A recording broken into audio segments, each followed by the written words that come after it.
कुछ भी नहीं है धरती पे बेटा पढ़ाई के अलावा।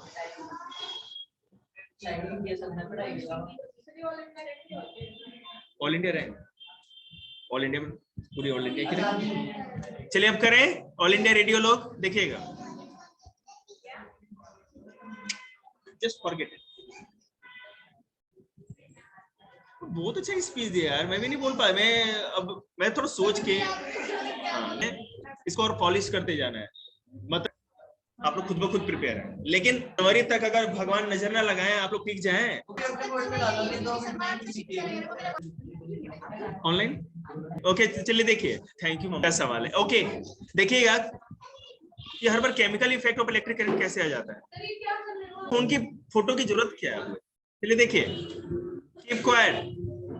कल जैसा कि आप लोग को पता है कि ऋषि महर्षि लोगों की कहानी ज्यादा हमने सुनी। बेटे इस पे आ जाओ ना, दोनों आवाज ज्यादा अच्छी आएगी। वो तो आती है, ये मेरी बड़ाई थी। महर्षि कंद ने अभी 8 क्लास को बताया था मैंने, यार आप लोग क्या खिचड़ी कर रहे हो ये।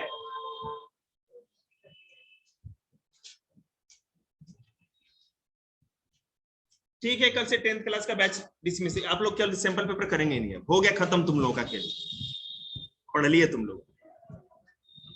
अरे कितनी बार कहते हैं मास्टर सन की खोपड़ी सटक जाती है, मत बोलो। बुलाना ही नहीं है हमको, अपनी सिरदर्दी कौन बुलाए यार।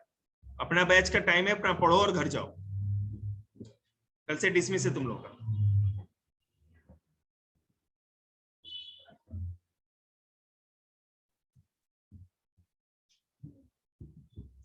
महर्षि कंद ने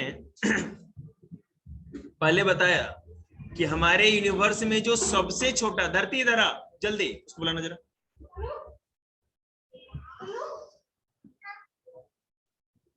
हमारे यूनिवर्स में जो सबसे स्मॉलेस्ट पार्टिकल है, हमने ये मार्कर लिया और मार्कर के टुकड़े टुकड़े टुकड़े करते चले गए। जो सबसे छोटा टुकड़ा होगा अकॉर्डिंग टू महर्षि कंद, वो एटम होगा या परमाणु। उन्होंने उसका नाम परमाणु कहा, हम लोग एटम। हाँ बेटा आज यहाँ बैठ, यहाँ बैठ मेरे पास, ठीक है। कुर्सी लो, कुर्सी लो, ठीक है। नहीं बिल्कुल आंख से नहीं दिखेगा, लेकिन इस बात को आगे भी लोगों ने एटम दिया। जैसा कि कल मैंने आपको बताया था,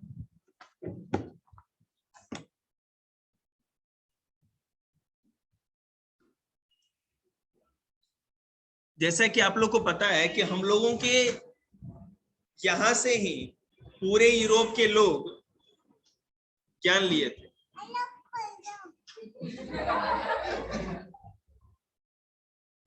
तो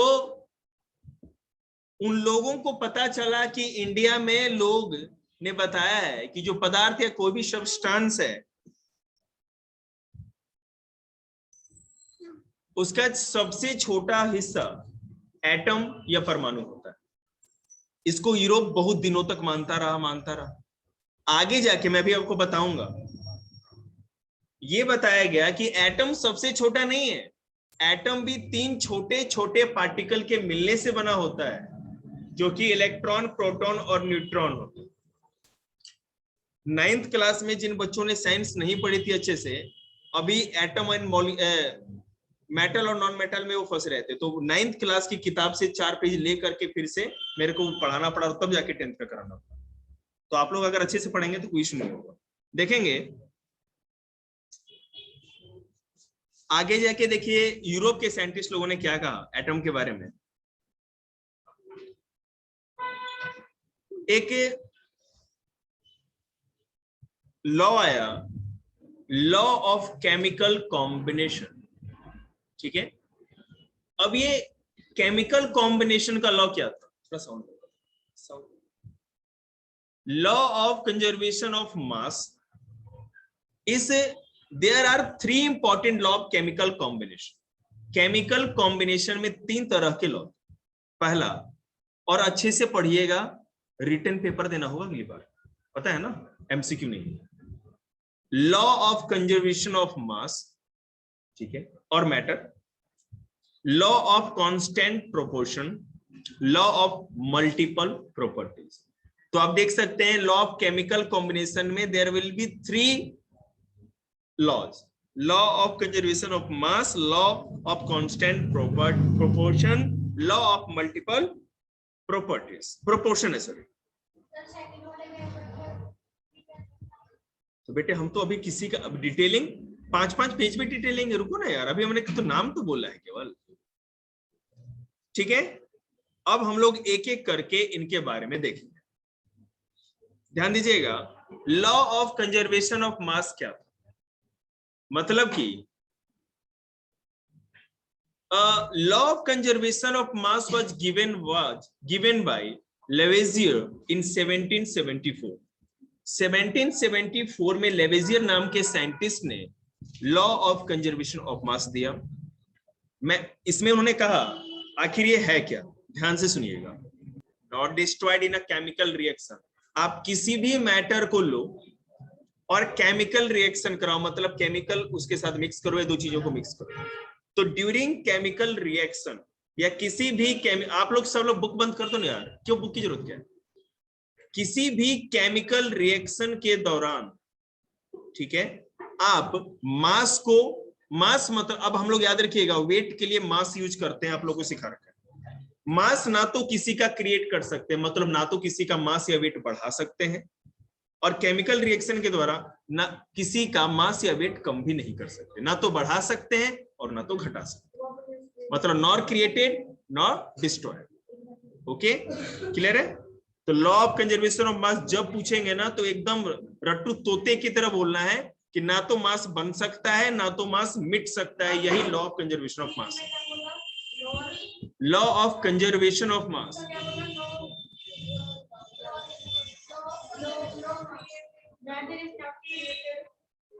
matter is neither created nor destroyed. अच्छा अंग्रेजी वाला सुनना था, मैटर इज नाइदर, और हिंदी मीडियम ना तो बना सकते हैं, हाँ बिल्कुल अभी दिखा रहे हैं आपको, बता रहे हैं। The chemical reaction the total mass of product is, आपको केमिकल रिएक्शन की बात कहें कि एक एटम को आप मिला दो तो उधर जाकर के क्या बन जाता है, वाटर बन जाता है, और उधर जो मिल गया उसको कहते हैं प्रोडक्ट, मतलब कि इसके आफ्टर केमिकल रिएक्शन रिजल्ट क्या है उसको कहते हैं। आप जितने हाइड्रोजन और ऑक्सीजन को मिक्स कर रहे थे रिएक्टेंट एज ए रिएक्टेंट, और इन दोनों का जितना मास था उतना ही मास जब water molecule as a product मिलेगा तो उतना ही मास होगा।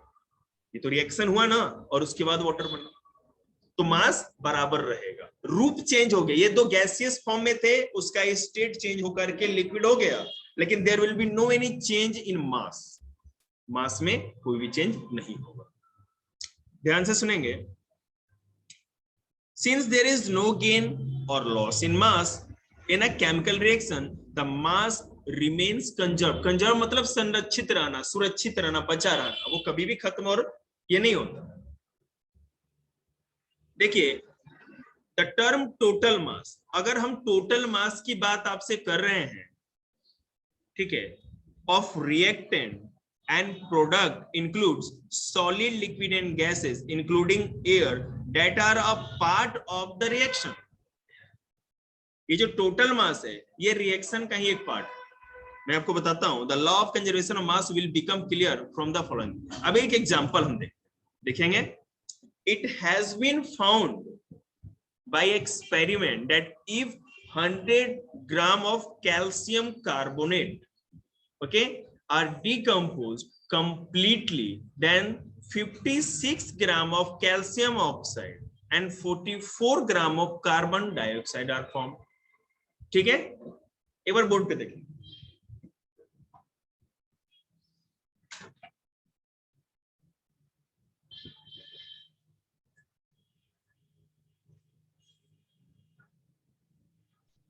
देखेंगे कैल्शियम कार्बोनेट था, आपको आरो दिख रहा होगा ये रिएक्शन वाला है ना, आप यहां से देख सकते। अब इस कैल्शियम कार्बोनेट को क्या किया, हमने हीट कर दिया, इस एरो के ऊपर ही हीट लिखा। ये जो पूरा केमिकल इक्वेशन होता है, केमिकल रिएक्शन जो होता है आपका, आपको ये पूरा का पूरा फर्स्ट चैप्टर में क्लास 10th में पढ़ना है, और मैं इस चैप्टर में आपको केमिकल रिएक्शन का इतना जबरदस्त वाला बेस देने वाला हूं ना, बस पेशेंस रखिएगा और याद रखिएगा, अब लापरवाही मत करिएगा। जितना मैं पेज पढ़ाते जा रहा हूं उसको कंप्लीट करते जाइए। मैं बता दूंगा आज क्या करना।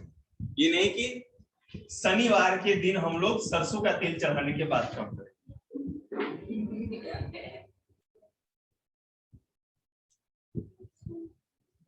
मेरे फादर है ना, मेरे रोल मॉडल है, समझ रहे हो ना, उनके जैसा डिसिप्लिन इंसान मैंने आर्मी वालों का भी नहीं देखा।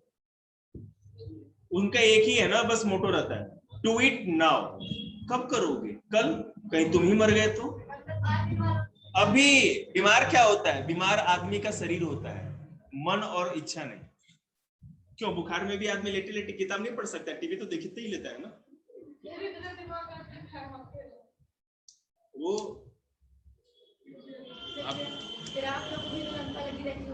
मैं तो दबा के टीवी देखता था, ठीक है, जब बुखार लग जाए तो, और ब्रेड मंगाता था, नमकीन मंगाता था, बुखार लगा है, बार बार मौका नहीं मिलता है। अब मान लो मैं जा रहा था साइकिल स्पीड से और मेरे 8 टांके लगे, एक्सीडेंट हुआ, तो मैं आपको तो हर बार सचेत करूंगा ना कि बेटे स्पीड में साइकिल चलाते हैं, अगर इतना शौक है तो सब चीज का ध्यान रखो। हेलमेट पहने थे, नहीं तो उस दिन है ना पढ़ाने के लिए मास्टर नहीं दिखता।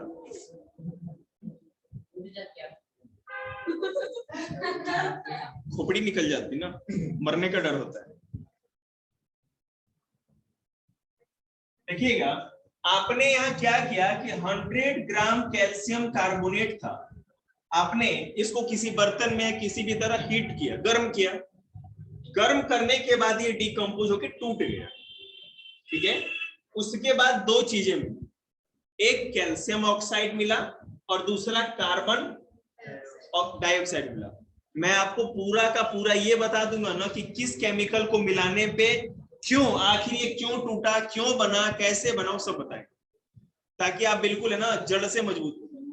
अब देखिएगा, यहाँ पे जो कैल्शियम ऑक्साइड था वो 56 ग्राम बना, और कार्बन 44 है ना, 44। तो आप ये जो, हाँ बेटा, दोनों प्लस करके 100 ग्राम ही आता है। समझ में आ रहा है? अब क्लियर है बेटा? यस। ये जो एरो है ना, एरो के लेफ्ट में जो होता है उसको कहते हैं रिएक्टेंट, केमिस्ट्री का पहला बेसिक, और उधर वाले को कहते हैं प्रोडक्ट। याद रखिए, रिएक्टेंट मतलब जो केमिकल रिएक्शन में भाग ले रहे हैं। किसका केमिकल रिएक्शन हुआ? इधर वाले का, तभी तो रिएक्शन होने के एरो, इसके केमिकल रिएक्शन हो जाने के बाद हमें क्या मिला, वो तो बात की बात है ना, ठीक है। आप मेहनत करते हो, दबा के मेहनत करो, दिन रात पढ़ाई करो, तो लास्ट में है ना वो प्रोडक्ट निकल के आता है। बिल्कुल गर्दा। उसका फॉर्मूला निकालना है, जिसका फॉर्मूला वो रिएक्टेंट हो जाएगा और जिसका फॉर्मूला वो प्रोडक्ट हो जाएगा। तुम खुद कंफ्यूज कर दिए हमको, लेकिन कोई बात नहीं। मतलब एरो के लेफ्ट में होगा बेटा वो रिएक्टेंट है, और एरो के राइट में प्रोडक्ट है। सिंपल सी बात है, जिसका फॉर्मूला है ना वो तो प्रोडक्ट, वो प्रोडक्ट नहीं है, वो रिएक्टेंट है। फिर कंफ्यूज हुआ मैं। अरे आप ये समझे, ज्ञान बंद करें अपना, आगे चलिए। क्लियर है ना? पक्का मजाक कर रहे हैं? ये एरो जो लगता है ना, हर केमिकल रिएक्शन में देखो 3 चीजें तो होके रहेंगी, पक्की बात। एक, एरो के लेफ्ट साइड में रिएक्टेंट होगा जो अब आपस में रिएक्ट होंगे और केमिकल रिएक्शन करेंगे। याद रखिएगा, हमेशा लेफ्ट में केमिकल रिएक्शन होता है, इधर ही सारा काम होगा। और एरो के बाद इस केमिकल रिएक्शन होने के बाद क्या मिल रहा है वो राइट साइड में होगा, जो कि आपका प्रोडक्ट होगा। दिमाग में याद रखिएगा। तुम्हें क्या दिक्कत है? हाँ देखिए बेटा, आप यहाँ बैठो, कंफर्टेबल हो, ठीक हो? पालथी मार के बैठना। कौन सुनता है मास्टर की बात? देखिएगा, अभी जैसे जैसे ये चैप्टर बढ़ता जाएगा, आपको रूम टेम्परेचर क्या होता है। कल मैंने बच्चों को पढ़ाया था रिएक्टिविटी इंडेक्स। रिएक्टिविटी इंडेक्स का मतलब ये है, मेटल नॉन मेटल में पढ़ाया था कि सबसे ज्यादा केमिकली रिएक्टिव सब्सटेंस कौन है। मेटल की बात कर, मैं आपको बताऊं मेटल सबसे अधिक रिएक्टिव होते हैं, केवल मेटल का बता रहे हैं। अर्थ पे सबसे मोर रिएक्टिव जो मेटल है वो पोटेशियम। भैया पोटेशियम सबसे अधिक रिएक्टिव है, क्या नाम है इसका, आयुष या मैग्नीशियम? पोटेशियम।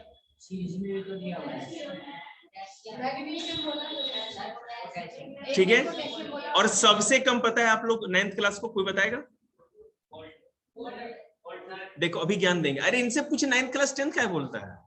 गोल्ड।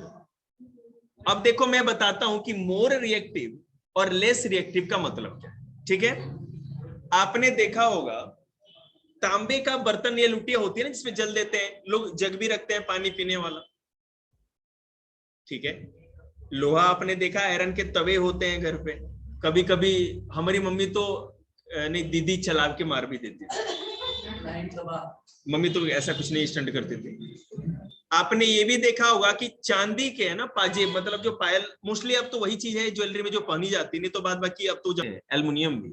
एक समय के बाद उस पर कुछ ना कुछ और स्टील वगैरह की होते हैं, अगर आप साफ ना, 20-30 साल, हाँ मैंने जो भी हो, हाँ मैं सुन तो लीजिए मेरी बात, मैं आपको बस ये बता रहा हूँ कि केमिकल, इसका मतलब है कि दो सबस्टेंस एक रिएक्शन फोर्स ज्यादा हो जाए।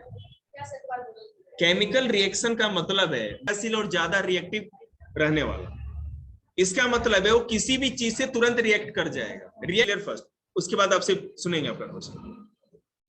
ठीक है, किसी चीज से जुड़ जाना। अगर चांदी को आपने देखा होगा, आप अगर सुनार के दुकान से खरीद के आपके घर में जो भी लेडीज मम्मी या दीदी होंगी लाती होंगी, है ना, तो शुरू में बिल्कुल एकदम पूरा चमकीला होगा, लेकिन धीरे धीरे करते करते करते वो ब्लैकिश कलर का थोड़ा उसपे होने लगता है। आपने गोल्ड भी देखा होगा, हम तो थोड़ा कम देखते हैं गरीब आदमी, तो इयरिंग हो गया, चाहे जो भी जैसे लॉकेट हो गया, कोई भी चीज होता है, ज्वेलरी जो होती है, गोल्ड पे आपने कभी भी नहीं देखा होगा ना कि बार बार उसको साफ करने की जरूरत हो, कुछ भी करने की जरूरत हो, क्योंकि गोल्ड मतलब कि वो रिएक्टिव ही नहीं होता। इवन कोई भी ऐसा एसिड नहीं है जो सिंगल डायरेक्टली मतलब इंडिविजुअली गोल्ड से रिएक्ट कर जाए, और होते हैं जो रिएक्ट करते हैं लेकिन गोल्ड नहीं। तो इसके लिए एक स्पेशल टाइप का सॉल्यूशन बनाना पड़ता है, उसमें सल्फ्यूरिक एसिड और नाइट्रिक एसिड दोनों को जब मिक्स करते हैं तो जो सॉल्यूशन तैयार होता है वो गोल्ड पे रिएक्ट करके गोल्ड को साफ करने का काम करता है। अगर बहुत ज्यादा समय में गोल्ड पर भी थोड़ी चमक की कमी हो जाती है, लेकिन बहुत कम। समझ में आ रही बात आपको?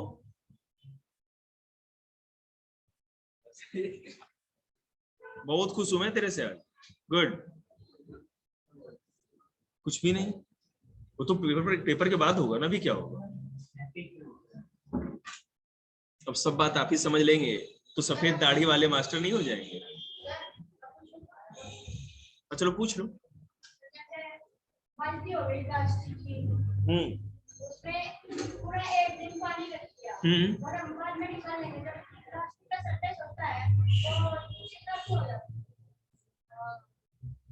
ओके, और यही क्वेश्चन है, देखिएगा।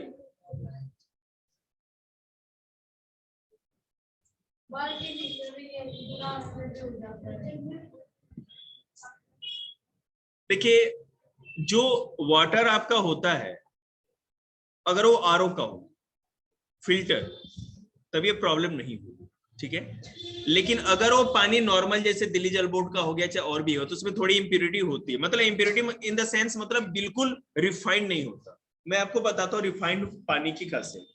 आप ग्लास में या बोतल में जब पानी लोगे ना, तो जो इसकी ऊपरी लेयर दिख रही है आपको, एक कांच के प्लेट की तरह, ये जितनी पतली होगी वो उतना ही रिफाइंड होगा। कभी हैंडपंप का पानी किसी गिलास में, कांच के गिलास में या बोतल में भर के देखिएगा, ये जो आपको पतला सा दिख रहा है ना, ये आपको मोटा सा वो दिखेगा। समझ रहे हैं? तो अगर आरओ का पानी प्लास्टिक के बाल्टी में डाल के रखे तो पहले तो मम्मी के चमाटे खाने पड़ेंगे, लेकिन अगर हिम्मत हो तो रख के देखिएगा, ऐसा सिचुएशन नहीं होगा। मम्मी कहीं क्या कहती ये बाथरूम वाले बाल्टी में आरओ का पानी भर रहे हो है ना, फिर दिक्कत हो जाएगा।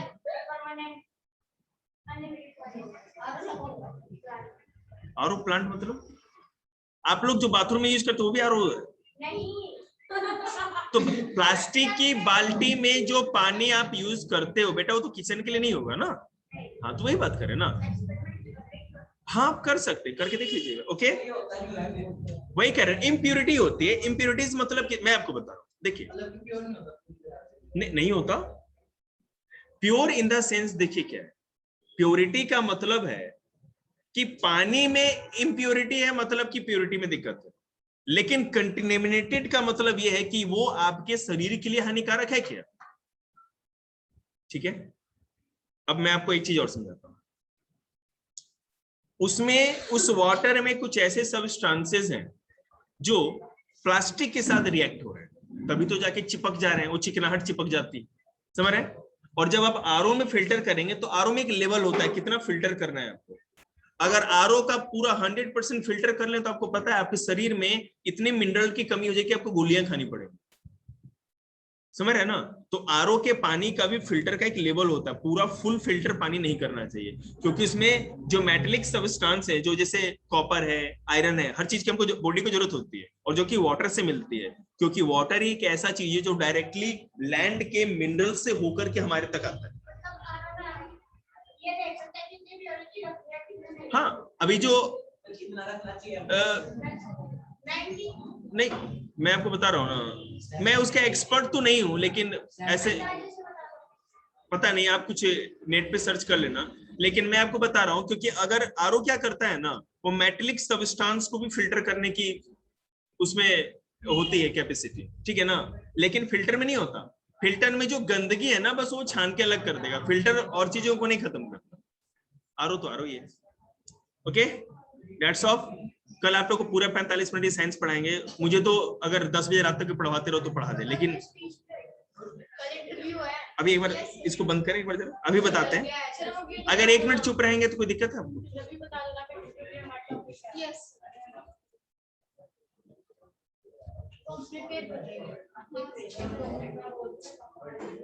अभी बताएंगे बेटे। नमस्ते बेटा, बस 1 मिनट दीजिए, हम आपको 5 मिनट एक्स्ट्रा देंगे।